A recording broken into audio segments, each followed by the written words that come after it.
Bonjour à tous et bienvenue dans cette vidéo édition actualité sur la crypto-monnaie. Et oui, aujourd'hui, pas de café, édition spéciale mois de Ramadan.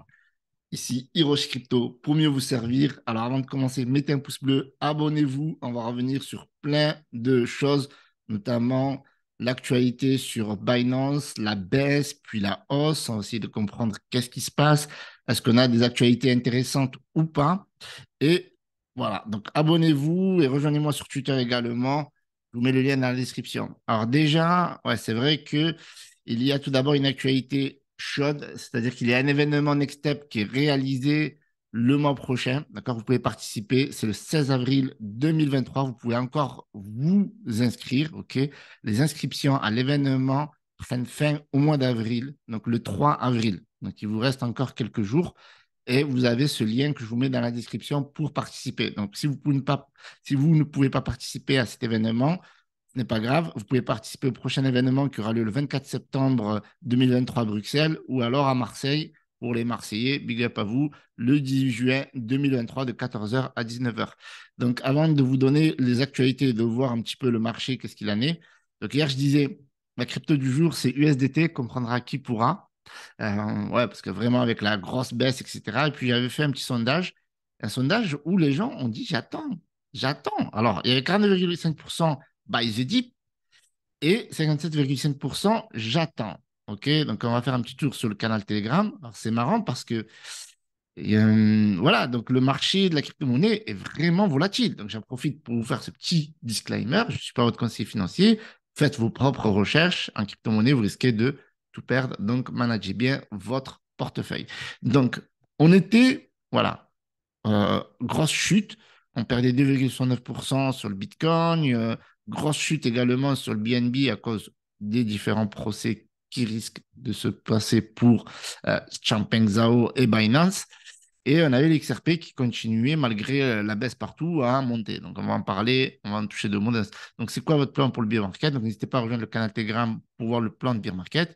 On n'entend plus parler du Fear and Greed, vous savez, le fameux index où on analysait à chaque fois quel est l'état d'esprit des investisseurs. On n'en entend plus parler parce que c'est vrai qu'en ce moment, avec le bear market, c'est très volatile et ça fait la jour, comment dire déjà, la pluie et le beau temps. Voilà, c'est plutôt ça. Et aujourd'hui, grosse hausse, c'est n'en a rien comprendre. Donc, on va décortiquer tout ça en regardant un petit peu le marché, comme on peut le voir et le confirmer. On a une hausse de presque 5% sur la totalité du marché, ce qui est vraiment énorme.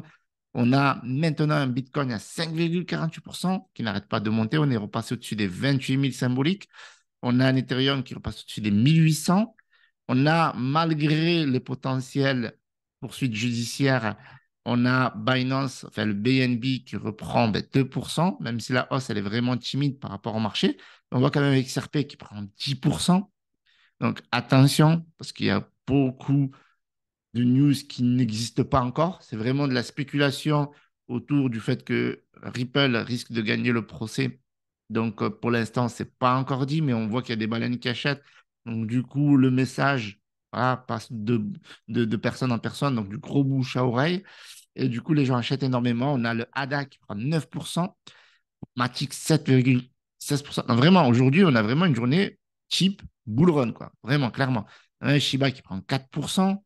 OK, donc voilà, donc c'est vraiment très haussier aujourd'hui. OK, donc la baisse liée aux informations de Binance. Alors, il faut savoir que ce n'est pas la première fois qu'on a Binance qui est sous le coup d'une enquête ou d'attaque par les États-Unis. Les États-Unis, c'est le grand méchant loup dans l'histoire, hein. Risque des charges très lourdes. Donc là, en fait, il y avait pas mal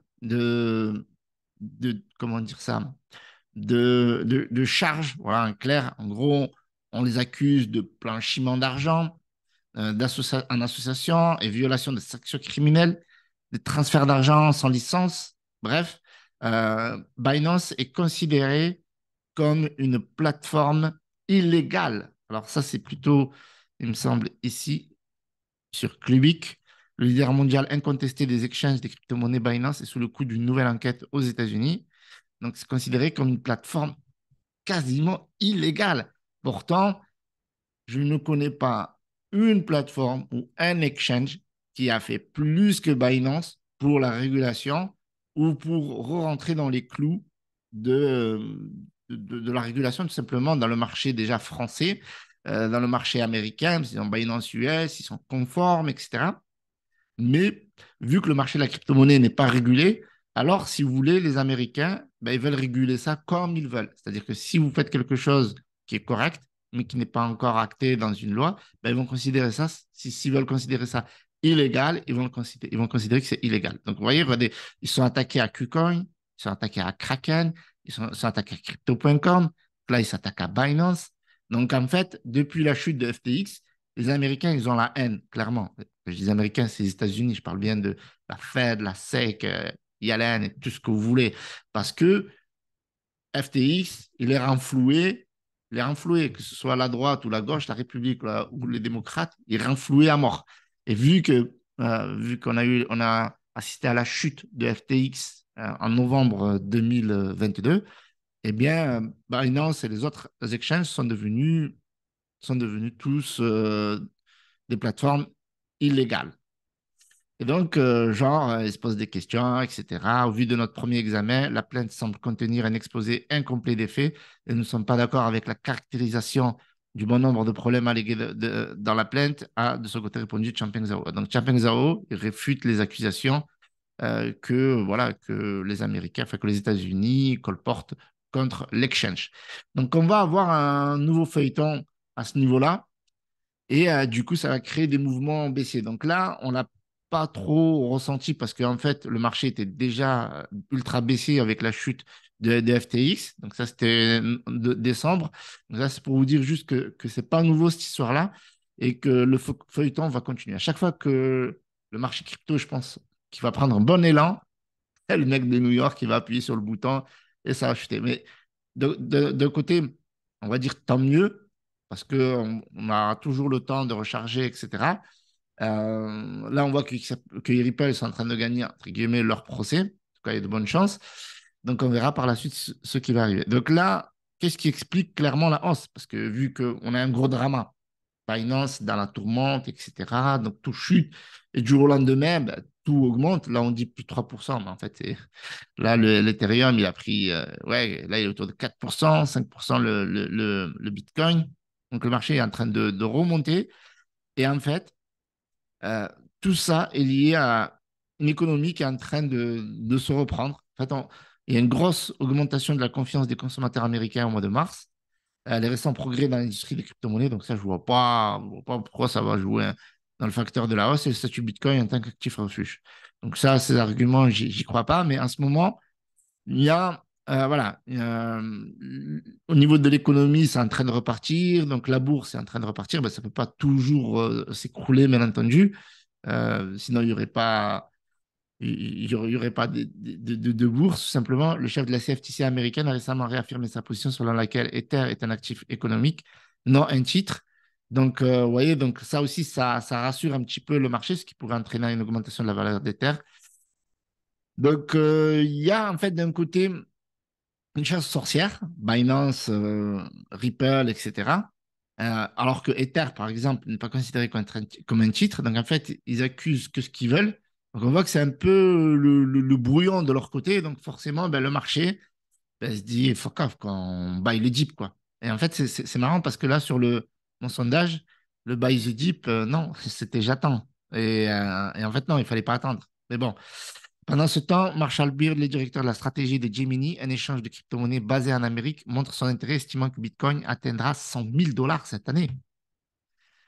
Ça me semble, ça me tirait par les cheveux. Pourquoi? Parce qu'on a un bear market. Et en fait, vu que le marché il est faible, une mauvaise news peut faire baisser le marché ou le ralentir. En fait, là, ce qu'ils ont fait, c'est qu'ils l'ont ralenti. Et ça fait, je crois, 2 mois qu'ils essaient de faire ça. Chaque fois que c'est en train de repartir, ben, ils essayent de ralentir d'une manière ou d'une autre. Mais voilà, tout ça, vous le savez, je pense que vous le savez, c'est pour protéger le dollar. Le dollar, il est en chute. Donc, ils veulent absolument essayer voilà, de maintenir leur monnaie face à l'émergence des crypto-monnaies. Alors, du coup, on a une news qui est intéressante ici. La France, premier pays de l'Union européenne où l'on détient le plus de crypto-monnaies en 2023. Ça, c'est une très bonne news. Et, entre guillemets, en parallèle, on a un gouvernement qui veut qui veut réguler de manière drastique le marché des crypto-monnaies. Là, ils sont en train de s'embrouiller avec le PSAN, machin. Et les crypto-monnaies n'ont pas besoin de PSAN pour être lancées en France. Mais voilà, ils essayent de mettre un cadre légal. Enfin, on en a parlé avec Mika, etc. Mais voilà, bref. Au total, 5,9% des Français détiendraient de la crypto-monnaie en 2023. Donc ça, c'est intéressant. Donc, il y a encore de la marge. C'est ça qui est ouf. C'est-à-dire que quand on dit qu'on est early de chez early dans la crypto-monnaie, là, on a vraiment que 5,9% des Français qui sont dans la crypto-monnaie. Si on regarde par rapport à l'Allemagne, en Allemagne, c'est 4,2%. Et l'Espagne, c'est encore pire, 3%. Luxembourg et Malte avec seulement 1%. Alors, c'est marrant parce que à Malte, il y a zéro impôt. Mais il n'y a que seul pourcent des gens voilà, qui détiennent la crypto-monnaie. Suivi par la Slovénie, l'Irlande, 1,1%. L'Irlande, c'est pareil. Il n'y a pas beaucoup d'impôts là-bas ou en crypto-monnaie, il me semble qu'il n'y a rien du tout. Et même, voilà, il y a même du offshore là-bas. Bon, bref.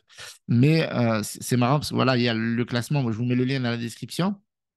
Il y a encore plein de pays qui sont en retard, comme le Portugal, l'Italie, la Bulgarie, la Serbie. Donc, c'est dire aujourd'hui que quand on dit qu'on est early de chez early dans la crypto-monnaie, vous avez les chiffres. Alors, ici, on a une information intéressante d'un des créateurs d'Ethereum qui dit que les crypto-monnaies ne sont jamais aussi bien portées. Et ça, c'est la vérité.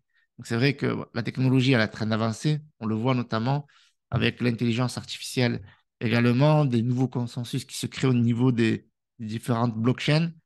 Donc, il y a Lubin, il me semble que c'est Joe Lubin, écarte d'un revers de la main les critiques concernant la spéculation qui afflige les cryptos. Quand un bâtisseur entre dans notre écosystème, il n'en sort plus. Les spéculateurs vont et viennent, mais la construction n'a jamais été aussi bonne.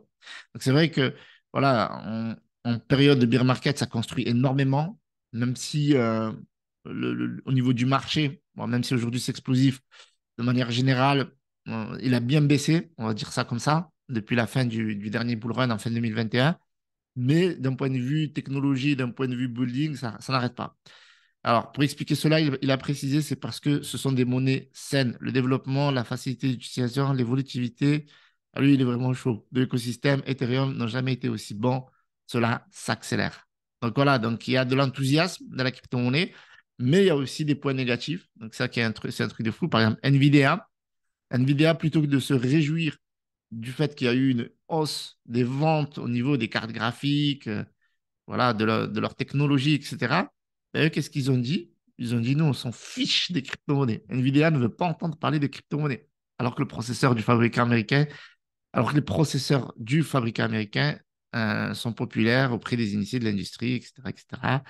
Donc voilà, les cryptos ont pourtant contribué à la hausse des prix, mais eux, ils s'en fichent. En fait, ce qu'ils disent, ils disent qu'ils préfèrent que les cryptos, leurs processeurs, leurs cartes graphiques, etc., soient utilisés dans un environnement plutôt dédié à l'intelligence artificielle plutôt qu'à la crypto-monnaie. Et ça, c'est la première fois parce que jusqu'à aujourd'hui, Nvidia ne s'est jamais prononcé contre la crypto-monnaie. Alors que, voilà, après, bon, je ne pense pas que ça va nuire à leur vente parce ils sont leaders sur ce marché-là. Et donc, les utilisateurs vont les utiliser. Voilà, voilà. Donc voilà pour le tour des actualités du moment. Donc on voit que le marché est en train de se reprendre, alors que de l'autre côté de l'Atlantique, il y a une organisation qui lutte contre cela. Donc c'est cool, ça fait plaisir. Donc ça fait un beau bras d'honneur à ces gens-là. On va dire ça comme ça. Allez, salut à tous, c'était Hiroshi. Pouce bleu, abonnez-vous. N'oubliez pas de me rejoindre sur Telegram et Twitter. Ciao.